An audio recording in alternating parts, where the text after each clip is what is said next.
आप सभी पर भगवान विष्णु की कृपा बनी रहे। आज हम कार्तिक मास का 27वां अध्याय सुनेंगे। आज इस कथा में सुनिए तुलसी विवाह की बहुत ही आसान पूजा विवाह की संपूर्ण विधि। मान्यता है कि इनकी भक्ति और सामर्थ्य के अनुसार एक आधा चौथाई निर्मित धातुओं से श्री हरि और तुलसी जी की प्रतिमाएं बनवानी चाहिए। फिर तुलसी जी की और विष्णु जी की मूर्ति में प्राण प्रतिष्ठा करके स्तुति आदि के द्वारा भगवान को निद्रा से जगाने चाहिए और पुरुष षोडशोपचार से पूजन करना चाहिए। पहले देश काल स्मरण करके गणेश जी की पूजा करें, वो फिर पुनः वाचन करके वेद मंत्र का उच्चारण करें। शंख और घंटी बजाते हुए भगवान विष्णु की प्रतिमा को तुलसी जी के निकट लाकर रख दे।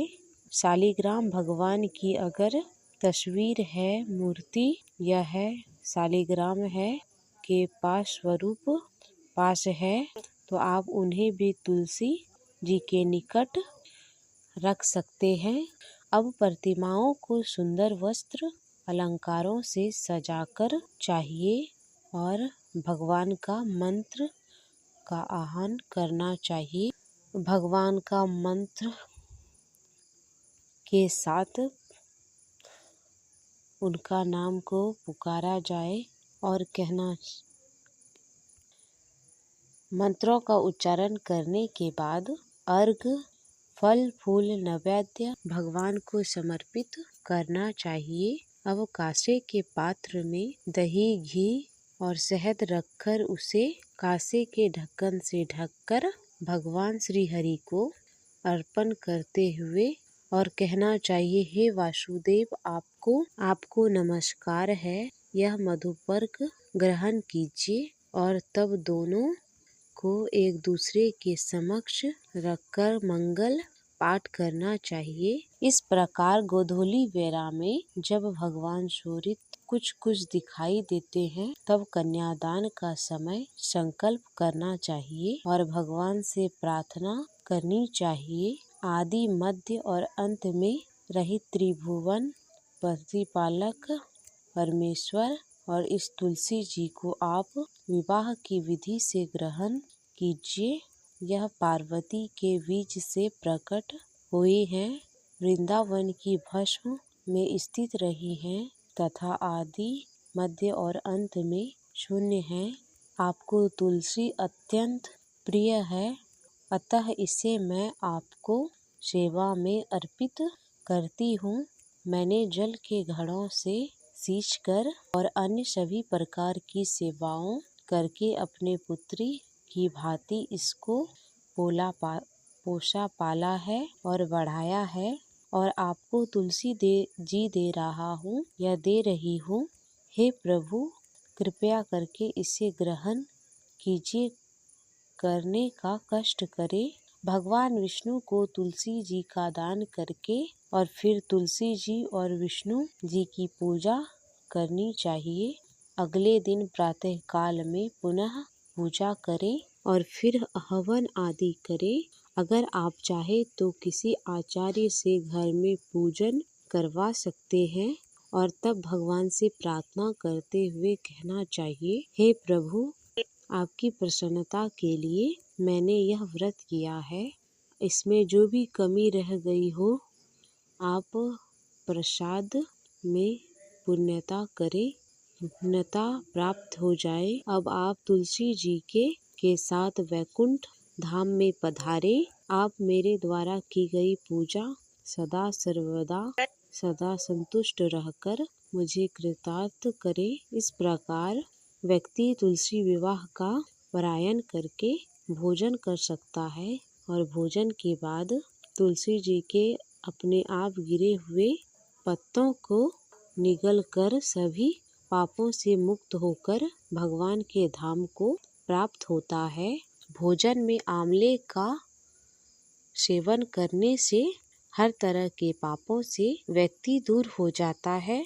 आप तुलसी दल अक्सर तोड़ते होंगे और हो सकता है आप बिना जानकारी के उन नियमों को भी खंडित कर देते होंगे जिनका पालन तुलसी जी के पत्ते तोड़ते समय अनिवार्य होता है। अब आप जानिए तुलसी दल तोड़ते समय किन बातों का ध्यान रखना चाहिए, कौन कौन सा समय है जो तुलसी दल तोड़ने के लिए शुभ मानी जाती है और कौन सा समय है जो आपको गलती से भी तुलसी दल छूने भी नहीं चाहिए।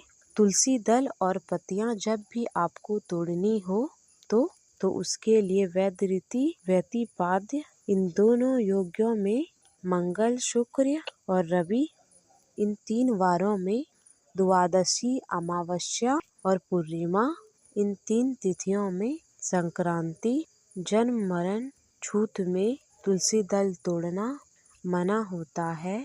इसके अलावा संक्रांति, अमावस्या, द्वादशी तिथि, रात्रि और दोनों संध्याओं में भी तोड़ना तुलसी दल नहीं तोड़े जाते, किंतु तुलसी जी के बिना भगवान की पूजा भी पूर्ण नहीं मानी जाती।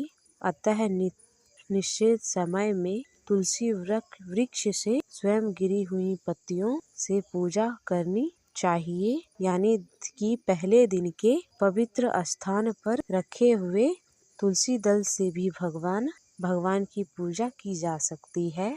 और शालिग्राम भगवान की पूजा के लिए वर्जित तिथि में भी तुलसी जी तोड़ी जा सकती है, यानी कि जिन जिन तिथियों में आपको तुलसी दल तोड़ना मना किया गया है, शालिग्राम भगवान की पूजा का योग्य बनता है, तो ऐसी स्थिति में इन तिथियों में भी तुलसी दल तोड़े जा सकते हैं। कभी भी बिना स्नान के और जूते पहनकर यह चमड़े की कोई भी वस्तु अपने शरीर पर धारण करके तुलसी दल नहीं तोड़ने चाहिए। अब जानिए किस प्रकार तुलसी दल को तोड़नी चाहिए। तुलसी जी का एक एक पत्ता तोड़कर पत्तियों के साथ आगे के भाग को पूरी तरह तोड़नी चाहिए। तुलसी जी की मंजरी सबसे पवित्र मानी जाती है। तुलसी जी की मंजरी सब फूलों से बढ़कर मानी जाती है, तो मंजरी तोड़ते समय उसमें पत्तियों का रहना भी आवश्यक माना जाता है। कभी भी तुलसी जी को जोर जोर से हिलाकर तुलसी दल नहीं तोड़ने चाहिए। बहुत ही श्रद्धा भाव से पौधे को कम से कम हिलाकर ही तुलसी जी के अग्रभाग को तोड़ना चाहिए, और ऐसा करने से पूजा का फल कई लाख गुना बढ़ जाता है। तो ये थी कार्तिक मास का 27वां अध्याय।